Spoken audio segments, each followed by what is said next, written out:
I'd rather be late rather than early, simply because the strength of the U.S. dollar has really been a headwind for those names. Yet I think there's potential for tremendous growth in 2025. So I would say I'm going to pause right now on our international allocation. We've even pulled back about a year ago on our multinationals, but waiting for that opportunity. Valuations are good. We're seeing the revenue improve modestly. We'd like to see a better political environment there. And I think that's where the Goldman Sachs point of view was, that there's still concerns about, do new U.S. tariffs try and stave off some of the importing of deflation from China that we're starting to see with the increase in manufacturing. So there's a lot to think about here. So for me, it's a little bit early, but anxious for when that does change. And I think it does change in the late 24 post-election, the early 25.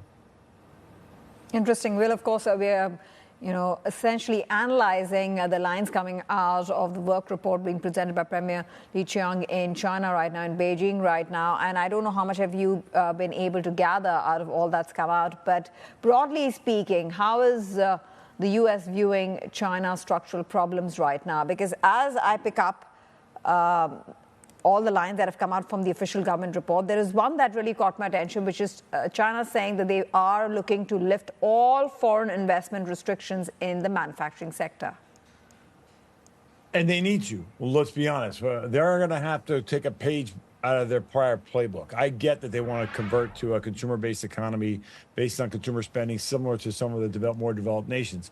But unfortunately, because of their lack of growth rate in the last 18 months specifically, and at that, just think about a 5% target on Chinese GDP, which would be exceptional, is almost half of where they were not but a few years ago. So they have no choice but to come back and to really unleash all the manufacturing opportunity that they have.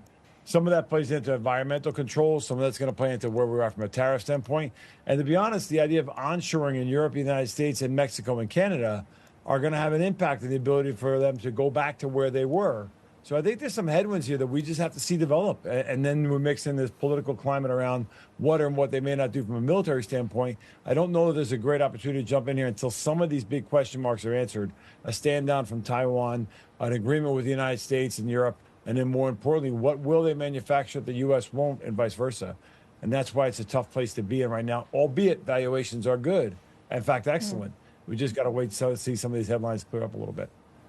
But how long does that wait last? Because it's already been, more than 4 quarters, 6 to 8 quarters that we've been grappling with the situation. And if obviously the election risk is anything to go by with, the Trump risk is anything to go by with, the tariff war being resumed with China, talking about implementing an increase in tariffs to the tune of 60%, then that just means that this situation might continue for longer than expected.